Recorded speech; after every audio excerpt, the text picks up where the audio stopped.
Congo Avenir. Okaya Bango.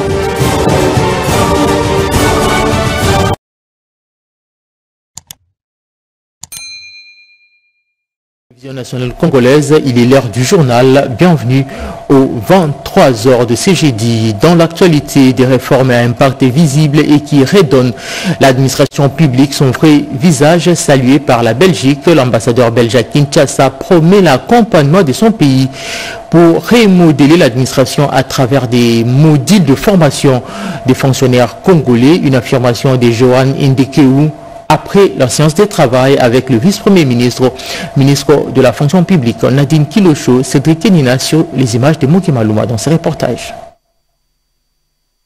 Dans le cadre de la réforme de l'administration publique, le vice-premier ministre, ministre en charge de la fonction publique, Jean-Pierre Liaou, a reçu en audience ce mardi 29 juillet 2025 l'ambassadrice du Royaume de Belgique en République démocratique du Congo. Au centre de leurs échanges, le renforcement de la coopération administrative entre les deux pays, en particulier dans le domaine de la formation. Nous avons aussi très à cœur, en tant que bons partenaires, d'être aussi impliqués dans cette réforme qui se passe, dans cette révolution de l'administration congolaise. Et nous le faisons surtout au travers de la formation qui se fait via l'ENA, donc l'École nationale d'administration.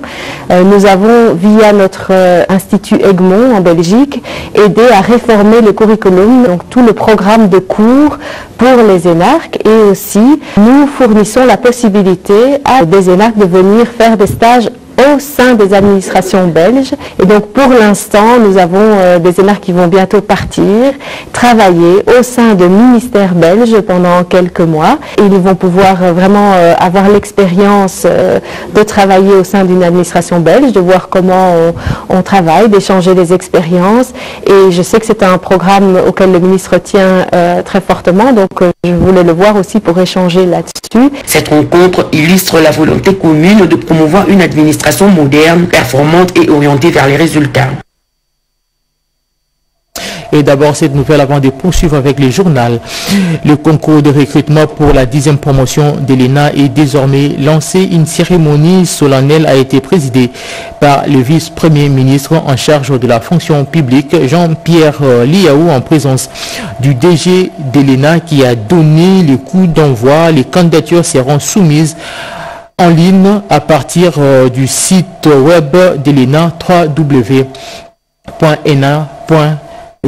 et les candidatures d'éligibilité, les conditions d'éligibilité sont claires: être de nationalité congolaise, âgé d'au moins plus ou moins 35 ans et titulaire d'un diplôme de licence ou équivalent au bac plus 5. Les candidatures féminines et des personnes vivant avec handicap sont encouragées. Nous reviendrons en images dans nos prochaines éditions. La République démocratique du Congo se lance dans sa vaste campagne agricole. L'objectif est de gagner les paris de l'autosuffisance alimentaire d'ici à 2029. Parmi les stratégies du gouvernement, l'achat du matériel agricole est stocké dans les entrepôts à Kinshasa en prévision du lancement prochain de la campagne agricole 2025-2029. Avec 6 millions d'hectares de terres arables, la République démocratique du Congo possède les atouts majeurs pour être le grenier de l'Afrique. Marie Calan pour les commentaires. Ce matériel impressionnant, constitué de plus de 153 tracteurs, 70 remorques de 5 et 10 tonnes pour acheminer les produits agricoles, 70 charrues à 3 et 4 disques, 70 herses à 24 disques ou brouettes, arrosoirs, sémoires, autres, constituent un dispositif stratégique du ministre d'État de l'Agriculture et Sécurité alimentaire, ingénieur Grégoire Mouchaïl Moutombe, pour le lancement de la campagne agricole saison A 2025-2026. 3700 ou 3700 machettes, 3500 nylons. Nous avons 2500 bâches, 2500 bottes, 2500 salopettes. Des brouettes, nous avons les houes, nous avons le bêche, nous avons des bâches, nous avons des pioches et les râteaux. Nous avons 140 tracteurs subdivisés en deux, 110 chevaux pour 70 et 80 chevaux 70. Nous avons le charrue de 24 et le charrue de 4 et de 3. Les sémoirs de 6 et de 8. nous avons les épandeurs et nous avons les bouturaises. Dans sa politique managériale, le ministre d'État Mouchaïl préconise pour cette campagne agricole 2000 hectares dans chaque territoire sur l'ensemble des 145 territoires, a dit Patrick Munga, conseiller au ministère de l'Agriculture. Le ministère n'a pas vocation de faire les champs, mais plutôt d'encadrer les coopératives. Sur l'ensemble de ces 145 territoires, nous aurons dans chaque territoire au moins 2000 hectares. Nous allons travailler avec les différentes coopératives déployées dans différents bassins de production. Nous allons en connivence avec les partenaires opérationnels sur terrain, mais ce matériel et tracteurs que vous avez vu, ça fait partie de notre armure pour commencer la campagne agricole. On ne va pas donner aux individus, nous allons donner ces tracteurs aux coopératives, aux agrégateurs. Cette réserve stratégique du ministre d'État de l'Agriculture et Sécurité alimentaire, ingénieur Grégoire Mouchaïl Moutom, rentre dans la droite ligne de la vision du chef de l'État, Tshisekedi Tshilombo Félix Antoine, celle de la revanche du sol sur le sous-sol. La question stratégique de la commercialisation des crédits carbone de la province de la Tchopo et la sensibilisation à la conservation de l'environnement, ces deux questions ont fait l'objet des échanges entre la ministre d'État en charge de l'environnement, F. Bazaïba, et une délégation de la province de la Tchopo conduite par le gouverneur de province, Chimendondo, pour les détails. La question stratégique de la commercialisation des crédits carbone de la province de la Tchopo ainsi que la sensibilisation à la conservation de l'environnement ont été au cœur d'un échange entre la ministre d'État en charge de l'environnement et développement durable, F. Bazaïba Massoudi, et une délégation provinciale conduite par les gouverneurs Paulin Lendongolia. Accompagné de plusieurs élus nationaux et sénateurs originaires de la Tchopo, le gouverneur a présenté à la patronne de l'environnement les attentes de sa province, notamment en ce qui concerne une meilleure prise en compte des intérêts des communautés locales dans la gestion et le retombée du marché carbone. Pour Paulin Lendongolia, il est impératif que les populations riveraines, souvent premières gardiennes de ressources forestières, bénéficient directement des revenus générés par la vente des crédits carbone. Quand nous conservons nos forêts, nous devons en tirer aussi profit dans le principe de pollueur payant. Ceux qui sont en train de polluer et doivent payer, et ça se paye sur base de la séquestration de carbone que nos forêts sont en train de séquestrer. Alors nous avons réfléchi sur ça, comment est-ce que nous devons accompagner la population et les communautés locales dans le cadre des foresteries locales.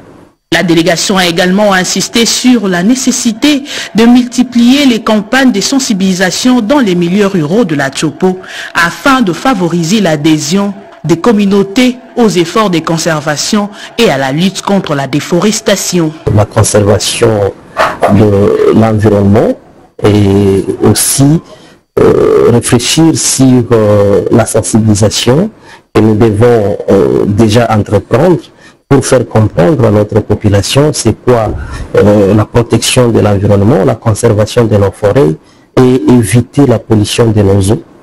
Parce que la vie de notre population dépend. Cette rencontre entre les autorités de la Tchopo et la ministre d'État intervient dans un contexte où la RDC, qui abrite la deuxième plus grande forêt tropicale du monde, cherche à concilier valorisation écologique et retombées économiques au profit de ses populations. Et dans le but de relancer le secteur des hydrocarbures en République démocratique du Congo, les gouvernements adoptent une série de stratégies pour rendre ces secteurs plus compétitifs à l'échelle mondiale.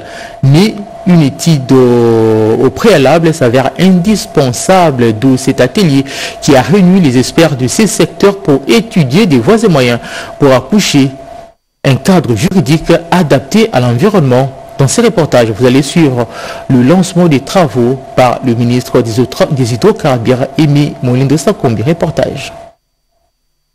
C'est au cours de cet atelier que la loi numéro 15/012 du 1er août 2015 relative au secteur des hydrocarbures va être révisée. lancé par le ministre des Hydrocarbures Aimé Sakombi Molendo, qui s'était fait accompagner de la vice-ministre Wivine Moleka. Ces travaux ont également rassemblé plusieurs sénateurs, députés nationaux ainsi que les ministères de la communication et médias, sans oublier celui des ressources hydrauliques et électricité. Dans son intervention, le ministre Sakombi Molendo a d'abord dressé un état des lieux du secteur congolais des hydrocarbures, soulignant ensuite l'importance et l'urgence de réviser ce code en vigueur depuis 10 ans. 10 ans après sa promulgation, la loi du Congo 2015 portant régime général des hydrocarbures en République démocratique du Congo a montré ses limites. Elle nécessite donc aujourd'hui d'être relue, interrogée, adaptée à un monde en pleine mutation.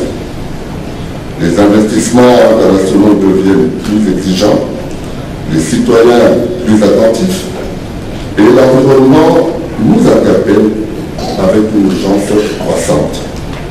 Il est donc impératif que notre cadre juridique reflète ces nouvelles réalités sans perdre de vue nos intérêts stratégiques. Il a mis en avant l'ambition audacieuse du président de la République, Félix-Antoine Tshisekedi, celle de revitaliser ce secteur clé pour attirer de nouveaux investissements en accord avec l'axe stratégique du programme gouvernemental dans un contexte mondial en perpétuelle évolution.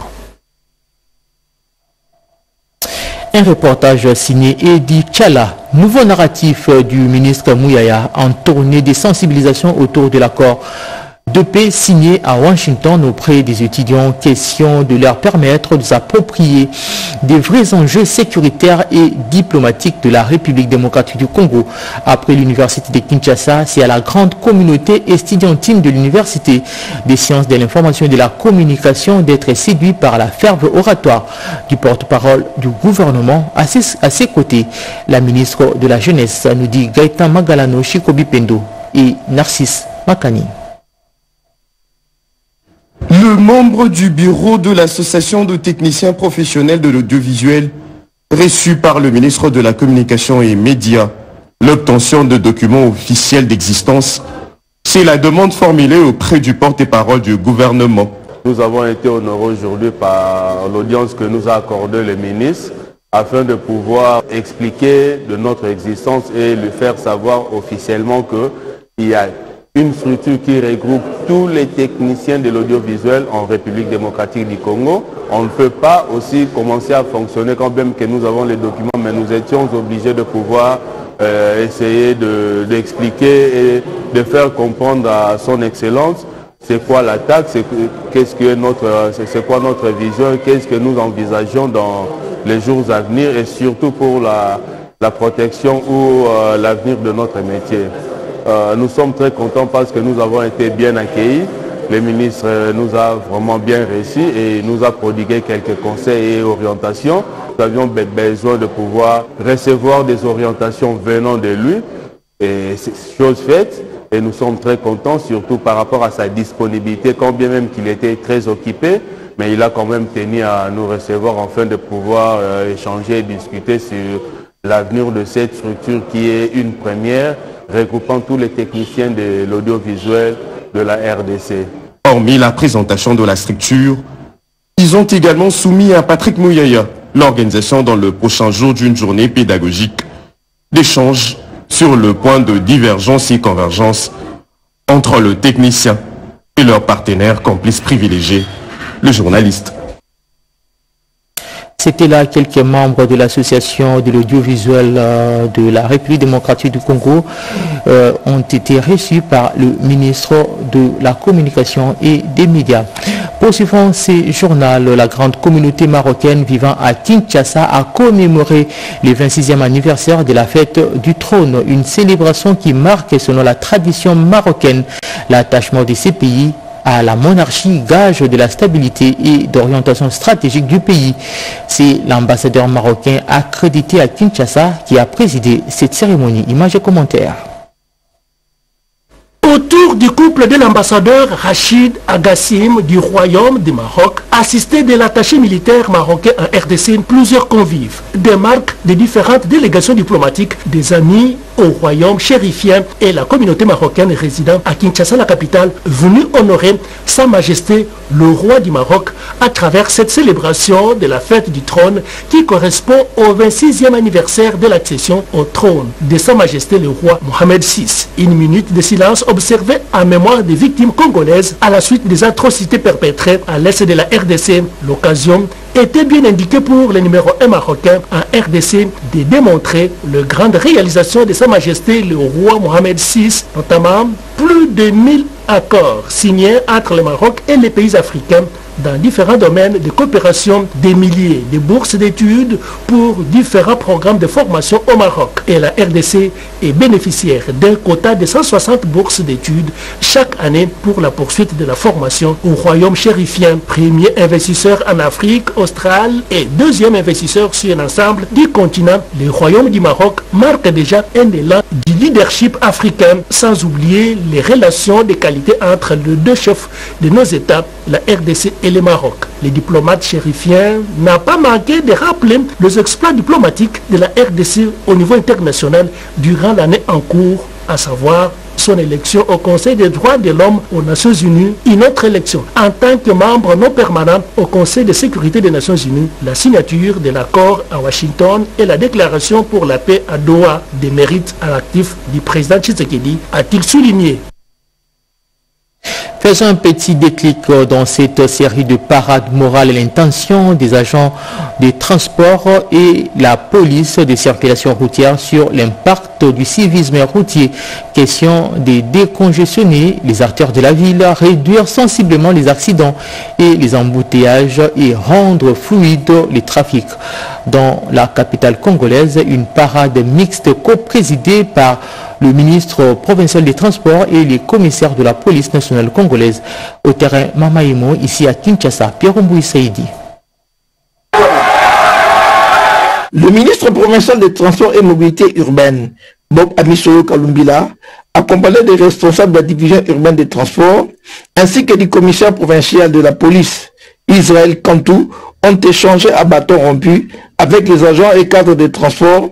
C'était au cours d'une parade mixte. Dans un message de socialisation calqué sur les réalités quinoises, le commissaire provincial de la police nationale congolaise, ville-province Kinshasa, a rappelé que la conscience professionnelle et le respect des droits humains doivent guider l'exercice des missions des agents de transport.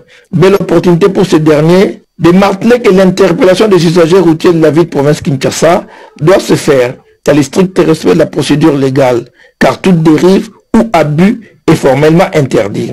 Dans un exercice citoyen, le ministre provincial, pour sa part, a conscientisé les agents et cadres du transport à un respect scrupuleux des lois, rappelant que les lois sont les seules boussoles qui doivent orienter toute action. Les agents de transport, par exemple, agents Moko, non. Les agents de transport sont des gens nobles. Arrêtons les tracasseries. Les chauffeurs, les motocyclistes ne sont pas nos ennemis. Je suis venu pour mettre de l'ordre, afin que le résultat attendu par les gouverneurs soit meilleur. Pour cela, j'ai besoin de votre collaboration. Voilà, accompagner le gouverneur de la ville. Concernant la délicate question de la mise en œuvre de la grille tarifaire, le ministre a demandé aux agents de veiller à son application stricte par l'ensemble des opérateurs de transport, de sanctionner tout conducteur se livrant à des pratiques spéculatives, communément appelées le demi-terrain. Il a saisi l'occasion pour informer l'ensemble de son administration de la publication imminente de la grille applicable aux courses en moto et en tricycle, laquelle ne devra en aucun cas être sujette aux caprices des conducteurs. Fuyant les violences liées au conflit armé, les femmes déplacées de guerre des provinces du Nord et Sud Kivu qui se sont réfugiées à Kisangani ont reçu une assistance du gouvernement central. Aziz Amounana, ministre des Affaires sociales, a fait les déplacements de Kisangani en début de semaine pour les remettre ces lots importants dont du gouvernement central composé de vivres et non-vivres. Éditez-la pour les détails.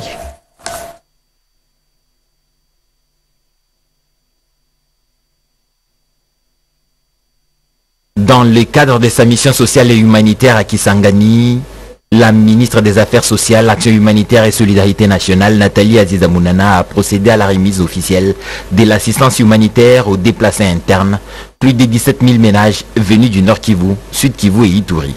Une assistance humanitaire composée d'un lot important de vivres et non-vivres, dont les sacs de farine, de maïs, riz, haricots, sucre, pagne, eau, savon, bidon d'huile, une cargaison de médicaments et tant d'autres.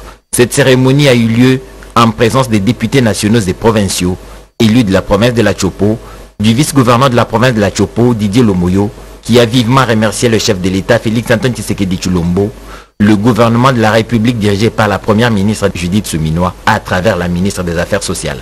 Action humanitaire et solidarité nationale, Nathalie Aziza Mounana. Recevoir cette aide de la part de la ministre du gouvernement central, son excellence Aziza Mounana, c'est un geste vraiment de cœur qui nous touche nous personnellement, autorité provinciale.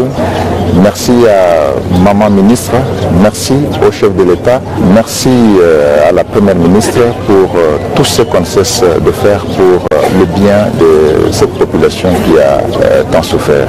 La ministre des Affaires sociales dit inscrire ses actions dans la vision du chef de l'État, Félix-Antoine Tshisekedi, le peuple d'abord. Juste après, elle a remis symboliquement un échantillon des femmes, épouses et veuves des militaires, ainsi qu'aux déplacés de guerre victimes des atrocités dans la partie orientale du pays. Nathalie Aziza Mounana a communié avec cette population vulnérable, sinistrée, en leur assurant l'engagement du gouvernement. Ce geste est également possible grâce aux partenaires de la République démocratique du Congo, les Émirats arabes unis notamment. Et la Fédération des clubs pour l'UNESCO est reconnue et fonctionne en République démocratique du Congo depuis plus de 40 ans. Malheureusement, cette structure de l'UNESCO ne bénéficie pas des fonds de financement du gouvernement central et elle n'est jamais été aligné dans les budgets nationaux. Le président de cette fédération, Benoît Ilunga, a élaboré un plaidoyer dans le cadre d'un appui et de stratégie pour la promotion des ressources éducatives redépendantes. 42 ans d'existence de la Fédération des clubs pour l'UNESCO en RDC. Malgré la reconnaissance par l'État congolais, cette structure ne bénéficie pas de l'appui budgétaire du gouvernement. Benoît Ilunga Chipamba, actuel président élu de cette fédération des associations et clubs pour l'UNESCO, a conduit une délégation auprès du secrétaire général du gouvernement, Jean-Pierre Ngoy, représentant du secrétaire général empêché, a reçu les doléances qui ont tourné essentiellement autour du lancement officiel de la campagne de vulgarisation de la feuille de route de la jeunesse pour les associations et clubs pour l'UNESCO avant d'évoquer la problématique liée aux 42 ans parcourus sans rémunération. Pourtant, le gouvernement congolais prévoit toujours de l'argent pour les clubs des associations. Malheureusement, l'affectation de ces fonds va ailleurs. Nous sommes venus auprès du secrétaire général pour nous accompagner dans tout ce que nous voulons faire pour la République démocratique du Congo. Comme nous ne cessons de le dire, l'UNESCO avec ses idéaux peut changer la jeunesse de notre pays. Et aussi, nous sommes venus voir le secrétaire général pour son accompagnement. 41 ans après, que la fédération puisse aussi bénéficier le soutien de la République à travers son budget national. Jean-Pierre Ngoy a, au nom du secrétaire général qu'il représentait, rassuré le président Benoît Ilunga et toute son équipe de l'accompagnement sincère du gouvernement de la République pour garantir le bon fonctionnement. Une commission sera chargée pour y travailler, a-t-il souligné. Retour en image sur la cérémonie des remises reprises au Fonds national de l'aménagement du territoire. Ces nouveaux animateurs, donc le conseil d'administration et la direction générale, ont été officiellement, ont entré officiellement, allais-je dire, en fonction à travers une cérémonie organisée pour la circonstance ici à Kinshasa. Edith Chela pour les commentaires. Ils sont historiquement les premiers mandataires nommés par le président de la République au Fonds national de l'aménagement du territoire, FONAT en sigle. Et ils sont entrés en fonction après la cérémonie de remise reprise avec le chargé des missions qui faisait office du directeur général du fonds. Kalele Malobo Kami Richard, président du conseil d'administration, Jeanne Ngubo Yamange Liboté, directrice générale, et Mousso Lemoine Mopenzi, directeur général adjoint, ont pris possession des lieux.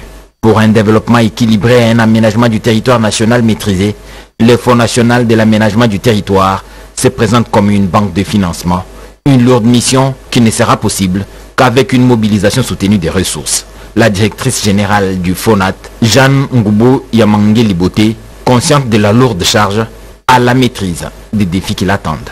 Je mesure la hauteur des enjeux liés à la mission qui incombe au FONAT en tant qu'instrument d'appui financier au développement.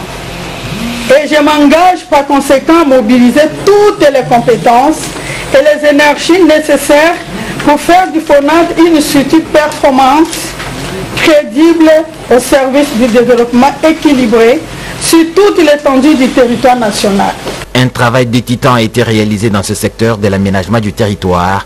Des outils sont disponibles, la législation, les organes de gestion, les partenaires. Les animateurs des structures étaient attendus, les voilà. Les membres du conseil d'administration ont à présent le devoir de ne pas trahir la confiance placée en eux.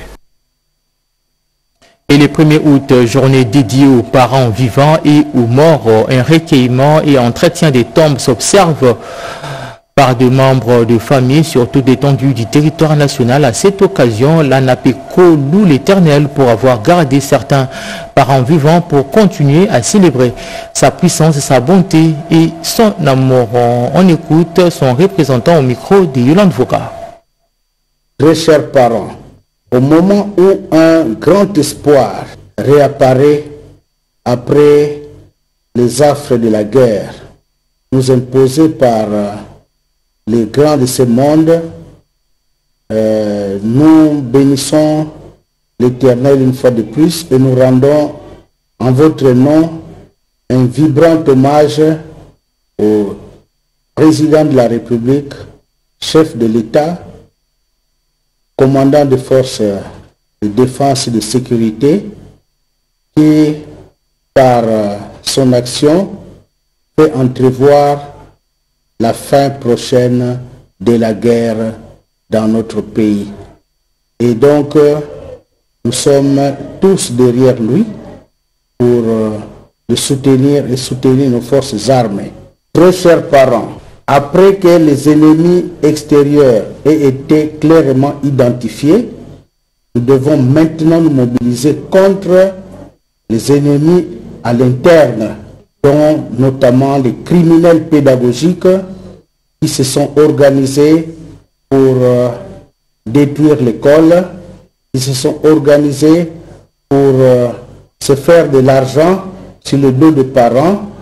Qui sont ces criminels pédagogiques? Sinon, ce sont les cadres et agents du système, qui sont les ONG et associations qui ont trouvé à l'école un filon juteux pour s'enrichir toujours sur le dos des parents qui supportent 70% des frais de fonctionnement du système éducatif congolais. Les parents disent non et non et non, et nous devons barrer la route à ces mafieux qui sont à la tête des antivaleurs au sein du système éducatif. Lèvons-nous et barrons la route donc à tous ces malfaiteurs. Nous disons que la place de l'enfant est à l'école et nulle part ailleurs. Gloire et honneur à tous les parents décédés et en vie.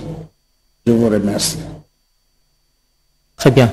En religion, 67e anniversaire de l'accident mortel du chef spirituel kimbanguiste Papa Delungana, les croyants kimbanguistes ont convergé vers le centre culturel pour commémorer cet événement exceptionnel. Comme à l'accoutumée, un défilé organisé par ces croyants ont marché avec des chants, des cantiques pour atteindre le lieu du culte Action des Grâces. Karen Kankolongo pour les commentaires.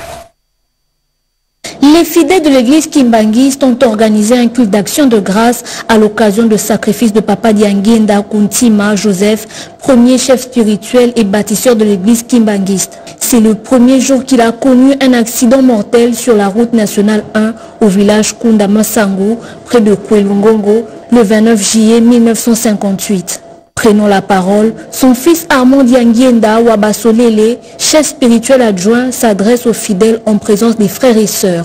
Il a parlé de leur grand frère, l'actuel chef spirituel représentant légal, Papa Simon Kimbangu Kiangani, des travaux que son père Paul Kisolokele fait en Angola, le temple, et il a lancé appel à la paix. Il est également revenu sur leur déplacement raté à Kamba, initialement prévu le 29 juillet, avant de signifier qu'il a besoin de son frère Simon Kimbangu Kiangani. Par ailleurs, il regrette les 22 ans passés sans pouvoir rencontrer son frère, Papa Rigen, qui est décédé sans qu'il voie à cause des crises. Étaient également présents à cette activité Christophe Kisolokele Tousimbana, Charles Dianguienda Kisolokele, Christine Dianguienda Wabouaniadio, Micheline Kisolokele Kiaku et Joseph Kisolokele Dianguienda. Et voilà, c'est l'essentiel avec l'actualité de ces jeudis. Merci d'avoir suivi. Portez-vous bien et bonne suite des programmes sur nos antennes. Au revoir.